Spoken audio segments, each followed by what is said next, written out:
Merci papa Steve Fa et ses amis. Alors, merci papa Steve Fa et ses amis. Quand mon grand frère Steve Fa dit fait. Steve Fa et son ami Zizou, vous êtes en train de tout faire sauf aider la famille de ce petit ferrailleur.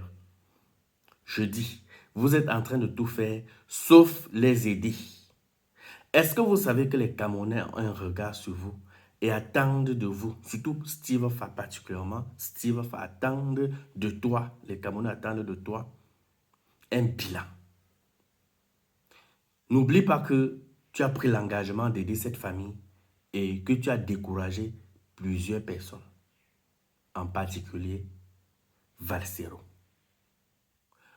Pour mieux comprendre ma préoccupation, les amis, je vous invite à regarder l'extrait de cette petite vidéo. Regardez attentivement et je vous prends après. Merci papa Steve Fa et ses amis. Alors, merci papa Steve Fa et ses amis. Quand mon grand frère Steve Fa dit fait. On était ici là hier, on a essayé de parler avec la mère d'Alengue. Et ce matin, on nous a ordonné de dépenser la somme de 500 000 francs CFA. Et la somme en question a été repartie. Si tu peux expliquer. On a pris le lit en étage, on a pris 2 matelas, on a pris avec la layette au complet, voilà pour le bébé. Allez, attends. Allez, ça c'est pour le bébé. Maintenant, toi. Oui, les chaussures pour les 3 garçons, voilà ça. Bon, chacun le voit 3 paires de chaussures. Tout ça est là-bas dans le sens des clôtures. Bon, maintenant, ici, allez, voici les habits. On vous a pris les habits, il y a les habits. Il y a encore les habits là-bas, il y a beaucoup de sacs. Il y a les habits encore là-bas. Donc, voilà les habits. La mère d'Alengue, voilà la moustiquaire pour le bébé. Il y a la bassine là-bas. Il y a le lait de toilette aussi, l'eau de colonne, pour laver le bébé, tout. Voilà, il y a les couches. Voilà. La mère d'Alengue, elle ne parle pas elle beaucoup, mais elle vous dit merci. Qui? Il a touché quoi? Il a regardé quelque chose pour ton grand frère, il a pris. Dépend de la chose de son grand frère. Et une fois qu'on est installé, on va essayer de voir. C'est pas fini. On va essayer de voir ce qui manque et ce qu'on peut compléter. C'est beaucoup, c'est plein. Après, on finit d'avoir un installé, vous allez repartir. Dit, chose promise, chose due. Nous sommes arrivés ici là hier chez la maman d'Alengue. On a dit qu'au préalable, d'abord, il fallait aller en étage et 2 matelas parce que elle a 3 enfants, plus elle-même dort. Je pense qu'elle peut dormir ici en bas avec le bébé, les 2 autres dorment en haut. En ce qui concerne l'électricité, on nous a fait comprendre que le bailleur n'est pas là, il allait en voyage. Donc, à son retour, nous on va revenir dans le but de négocier avec lui par rapport à l'électricité parce que bientôt la rentrée scolaire, Alengue et ses frères doivent aller à l'école et ils ont besoin d'étudier dans la nuit. Et il faut un plafonnier. On a pensé à mettre un ventilateur plafonnier. Donc, Alengue, dis quelque chose. Merci. Merci à qui? Merci papa Steve Fa et ses amis. Alors, merci papa Steve Fa et ses amis. Voilà. Donc, on t'a dit qu'il y avait 1 million de francs CFA pour toi. Bon, tu as déjà réfléchi, tu vas faire quoi? Donnez, si vous avez les idées, donnez aussi un commentaire par rapport à une activité que la mère d'Alengue peut mener. Comme ça, demain, elle pourra prendre soin de ses enfants elle-même. Tu as encore parti ramasser les fers? Non. Hein? Non. Voilà. On a encore fait plus qu'Alengue aille ramasser les fers. C'est toi qui dois prendre soin de l'enfant et non l'inverse. Tout le monde, parce qu'il est encore petit, quand il sera grand, il pourra prendre soin de toi. Donc, le père de ton dernier enfant, s'il était là, il allait bénéficier. Moi, j'avais eu l'idée qu'on achète une moto. On lui donne, comme s'il va prendre soin de sa petite famille. Mais il a fui. Aujourd'hui, il a perdu, c'est pas ça. Tu veux qu'on l'appelle pour lui donner la moto? Hein? Il a fui depuis. C'est pas ça. C'est pas ça. Donc réfléchissez bien, vous nous dites. On fait une activité comme ça, vous allez vous occuper des enfants par derrière. Un bon business qui peut marcher. Parce que tu fais la boutique, si quelqu'un vient boire la bière ou le jus ne paye pas. Il y a les pertes. Même la boutique là pour faire ça, c'est pas facile. Donc réfléchis bien. Alengue, elle peut vendre les habits. Alengue, c'est un bon mannequin. Il est beau. Il faut monter la foule. Hein? Il est très beau. C'est ça comment Alengue. Mais voilà. Oh. Il a dit merci à papa s'il veut faire ses amis. On est ensemble. Ne zappe pas, je voulais rapidement te parler de l'application Wapi. C'est quoi Wapi? Wapi, c'est cette plateforme qui te permet de commander un taxi ou une moto pour tes courses. Tu peux, à travers cette plateforme, commander une chambre d'hôtel pour ton hébergement. Le lancement officiel de cette application, c'est le 20 août 2026. Je serai en Como, au Carrefour Como, pour le lancement officiel. Suivez mon regard. Du nouveau dans le monde de la mobilité à Yaoundé dès ce jeudi 20 août 2026. Découvrez Wapi, la plateforme qui simplifie vos déplacements au quotidien. Besoin d'un taxi? Commandez simplement depuis votre téléphone. Avec Wapi, profitez également des solutions adaptées à tous vos déplacements. Location de véhicules, trajets hors ville, transfert aéroport, mobilité pour les entreprises et réservation de chambres d'hôtel, le tout de façon simple et pratique avec des fonctionnalités pensées pour votre sécurité. Pour célébrer le lancement, participez au grand jeu de parrainage Wapi et tentez de gagner de nombreux lots. Wapi, toujours à portée de clic. Bien. Bravo, Steve Fa. Bravo, Zizou, pour ton temps que tu sacrifies pour cette famille. Je ne suis pas en train de dénigrer votre boulot, je ne suis pas en train de salir ou bien de simplifier ce que vous faites, le geste. Mais, pour moi, c'est tout sauf l'aide. Pour moi, je dirais même une comédie. Pourquoi? Je veux savoir ce que vous offrez à ces mamans, à cette famille-là, les chaussures, les habits. À ce que je pense, oui, vous pouvez me dire qu'ils étaient dans le besoin, mais ils vivaient depuis plus de 11 ans, parce que l'aîné a 11 ans, sans tout ça. N'est-ce pas? Ça veut dire qu'ils peuvent continuer à supporter pendant quelques mois le temps pour vous de réaliser un bon projet pour eux. Pourquoi vous mettez la pression? Vous précipitez à faire ci, à faire ça rapidement? Non. C'est parce que moi particulièrement, ou bien à ce que je sache, d'autres Camerounais attendent de vous. On attend de vous un projet fiable, un bon projet pour cette famille. L'ami de Steve Fa a donné 1 million. C'est beaucoup. Je me limite sur tous vos récits, sur tout ce que tu as eu à raconter dans ta vidéo et les publications de Steve, parce que nulle part j'ai entendu que vous avez un projet de construction pour cette famille. Les chaussures que vous achetez, les habits, et le lit, machin, c'est pour combien de temps? Après là, ils vont retourner dans leur même misère. Même pas 1 an. Je vais prendre quelques exemples pour que vous compreniez mieux, bien, ce que je suis en train de dire. Parce que moi, j'ai eu à faire dans le social. Certains vont venir dire que toi qui parles là, tu as fait quoi pour la famille, là, machin. J'ai eu à aider beaucoup de familles. Pour ceux qui me suivent depuis le début, j'ai présenté au moins 10 cas sociaux ici, sur ma plateforme. Et il y a eu les cas similaires, comme le cas du petit ferrailleur là, dont je parle avec l'expérience. Je vais rapidement. Je prends 3 cas par exemple. Voici un premier. Voilà une œuvre que Valsero est en train de faire dans un village de la place au Cameroun. Il refait le bâtiment ici. Il refait les salles de classe, tout. Il pouvait envoyer les fournitures scolaires, les livres, les cahiers et autres, les sacs scolaires. Ça, ce sera pour une seule génération. Et ça sera même pour combien de personnes? Mais il a préféré investir pour cette école, pour l'éducation de ces enfants-là. Ça, c'est pour des générations en génération. En envoyant les fournitures, c'était pour une seule génération. Ça, c'est un exemple. Regardez, deuxième exemple. Même cas similaire comme ce que vous êtes en train de présenter aux Camerounais.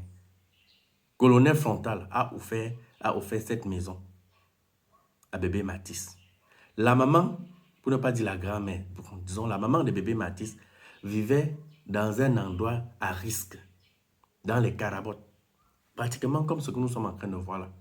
Pourquoi Colonel Frontal n'a pas aussi pris les habits, les chaussures, les dons, aller faire là-bas et s'en débarrasser? Ça devait faire combien de temps? La maman là, sa galère, sa souffrance devait continuer. Et le risque qu'elle courait là-bas devait continuer. Mais il a jugé, pour mieux faire les choses, il fallait construire une maison à cette maman. Les gens ont proposé ouvrir un commerce à cette maman, machin. Il l'a fait. C'est que l'incroyable. Et c'est ça qu'on attend de vous, une maison comme ça.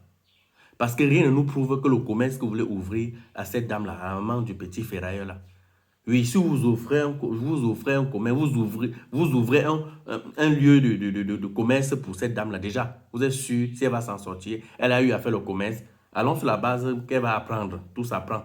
Vous ouvrez comme ça là, et le lendemain, puisque vous présentez tout sur les réseaux sociaux, vous avez pensé aussi à la sécurité, vous allez prendre quel genre de boutique, on casse, on ramasse tout, elle retourne dans sa galère, non? Je prends un troisième cas encore. Le cheval blanc avec le père de Motapenda. Vous vous rappelez de tout ce qui s'est passé sur le site où le père de Motapenda vivait. Après l'enterrement de Motapenda, le père de Motapenda, on est venu tout casser, il était sans abri. Le monsieur là, cheval blanc là, il s'est battu jusqu'à trouver un endroit, conçu une petite maison pour ce papa là. Ça c'est un cadeau. C'est-à-dire que c'est le meilleur cadeau en fait. Pour moi, 1 million de francs à Douala, ça achète déjà, même c'est 100 mètres carrés de terrain quelque part. Oui, et bien mieux positionné que l'endroit où je les vois là. Parce qu'ils sont là dans un marécage terrible. Je ne sais pas quand il pleut même où ça se passe, comment là-bas, je ne sais même pas. Avec 1 million, on peut avoir même 200 mètres carrés de terrain quelque part à Douala. Bien positionné. Même si c'est loin de la ville, mais bien positionné, pas dans le marécage. Avec même un autre 1 million là, on peut les faire même un studio. Et c'est nettement mieux que ce que vous êtes en train. Voilà là, 1 million qui va aller dans rien comme ça. Les habits, les chaussures. Les enfants là vont jouer au ballon avec les chaussures là 2 mois. C'est bon, hein. C'est bon. La galère recommence. Vous allez revoir le petit là, dans la rue, en train de chercher les faits. Parce que même l'école, vous avez inscrit les enfants là. La maman là, va rester là-bas. Elle a 10 mois d'erreur. Tout ce que vous donnez là, elle va continuer à payer le loyer, non? Vous avez payé son loyer comme ça pendant 10 ans, pendant 5 ans, pendant 2 ans. Arrêtez de vendre le rêve à cette famille. Ce qui est prioritaire, selon moi, c'est leur éducation et un petit site pour leur hébergement. Oui, même une paire de chaussures, ça suffit. Il fallait les laisser depuis 11 ans qu'ils vivent comme s'ils n'ont pas... Mais inscrivez-les à l'école, cherchez un petit endroit pour les encadrer, pour leur éducation. Je vous explique donc, pour que vous compreniez mieux, un cas que j'avais présenté ici sur les réseaux, pour ceux qui me suivent depuis longtemps. Vous vous souvenez de la maman que j'avais présentée comme ça, c'était le même cas, c'était même pas un cas de maladie. Parce que j'ai eu à présenter les cas de maladie, elle partait dans les hôpitaux. Colonel Frontal arrive après moi. Hein. Ça, c'est un projet que j'ai initié comme ça, j'aidais les gens, après j'ai, avec les déceptions et tout, j'ai arrêté. J'ai mis pause. Pour ceux qui viennent mettre leur bouche là, même parler n'importe comment là. J'ai eu à faire des choses que vous ne pouvez pas imaginer. Je prends donc un seul cas qui est similaire à ce cas que vous voyez là. La maman que vous avez présentée ici, Imana, elle nous expliquait que après le décès de son mari, sa belle famille l'avait chassée de la maison avec 4 enfants. Elle avait 3 enfants qui partaient à l'école et un autre bébé en main. Et elle expliquait que ces 3 enfants avaient déjà fait 2 ans sans aller à l'école, défaut de moyens, et que même le bailleur voulait déjà les enlever, les chasser de la maison, défaut de moyens, parce qu'elle ne parvenait plus à payer le loyer. J'avais présenté le cas là, les gens ont eu pitié de leur maman là, on avait cotisé beaucoup d'argent pour elle. J'avais acheté les fournitures de tous les 3 enfants, aller les inscrire à l'école, acheter les habits, les chaussures, tout ce que vous êtes en train de faire là. Je parle avec l'expérience. Faites tout ça. J'étais allé voir un soudeur, il a fabriqué un kiosque là. On avait pris un espace là, aménagé et mettre quelques bières. Bon, le peu d'argent qui restait, on avait mis là-dedans comme un début pour elle, pour son commerce. On a dépensé pratiquement 800 000 kiosque et son début de business là. Quand je suis parti.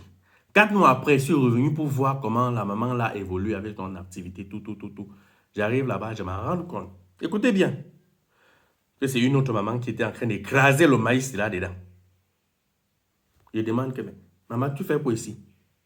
Où est la dame que j'avais mis ici? On dit que non, la dame là, elle a vendu l'emplacement. Tu sais, tout ce que tu avais fait là, elle n'était pas avec toi. Une fois que tu t'es retourné là, par derrière, elle a reporté tous les casiers, tous les trucs, parce que je faisais les achats avec la maman là. Tous les endroits où tu allais faire les achats avec elle là, elle a reporté tout ça, allait remettre là-bas, récupérer l'argent, elle ne sait pas comment elle allait revendre ça là-bas, tout. Elle a vendu l'emplacement. Et je dis quoi? Et que oui. Et que ok. Je cours rapidement vers où la mère la louait. Quand j'arrive là-bas, on dit qu'elle a déménagé. Il y avait certaines rumeurs là qui disaient qu'elle n'est même plus au pays. Qu'il y avait une ONG là qui l'avait appelée. Je ne sais pas si c'était vrai, qu'elle avait voyagé et tout. elle n'était même plus là. Mais certains m'ont dit que non, elle a seulement déménagé, elle a changé de quartier. Elle est toujours au pays. Elle a changé de quartier. Apparemment, c'est l'information qu'elle avait dans nos quartiers que non, elle voyage avec ses enfants parce qu'elle a eu une opportunité en bec. Apparemment, c'est comme ça qu'elle a embrouillé certains au quartier pour changer de secteur. Vous voyez un peu, non? Aujourd'hui, les enfants là vivent comment? Sont dans quelles conditions? C'est pour vous dire que tout ce que vous faites pour cette maman-là, si vous ne trouvez pas l'abri pour cette famille, c'est que ce n'est pas de l'aide. Tout ça, toute la pension, tout ce que j'avais payé là. On me dit que même les enfants à l'école où j'étais allé inscrire les enfants, tous les fournis, tout ça, les enfants là ne sont plus dans les écoles là. Voilà les choses qui m'ont découragé dans le social. Que vous voyez qu'à un moment donné, j'ai mis pause. Les gens m'appellent toujours, Franco, ouais. J'ai dit que papa, je ne suis plus dans le social. C'est très compliqué, hein. C'est pas facile. Hein. Sans compter ceux qui me mettaient à la bouche au corps que, oui, petit truc comme moi, ça c'est comme ça, l'argent qu'on passe tout le temps à cotiser pour aider les malades, pour aider les gens. Tu prends pour faire tes business, tu prends pour nourrir tes enfants, tu prends pour acheter tes voitures. Hein? Maman, moi j'ai mis pause. Donc, j'étais en train de vous dire là que Steve, n'oubliez pas que les Camerounais ont un regard sur vous. Et je ne pense pas que Vassero devait faire ce que je suis en train de voir là. Parce qu'on voit les œuvres de Vassero. Hein. Même la maison de B. Mathis, il a envoyé 3 millions. Hein. N'oubliez pas où. Il ne faut pas salir ton nom, Steve. Les Camerounais veulent voir ce que tu vas faire pour cet enfant-là. Parce que, je ne sais pas, si ton projet avec Makoso, tu vas construire la maison pour cette petite famille-là. Mais si ce n'est que pour faire des dons que vous faites, non. Non, vraiment. Pour moi, hein, mais il fallait laisser même à l'état où ils étaient là même, que de faire des dons, que je vois les petits dons là. Ça ne va pas les aider. Un an après là, la même situation va revenir. Honnêtement, pour moi, pour aider cette famille-là, les faire sortir de là.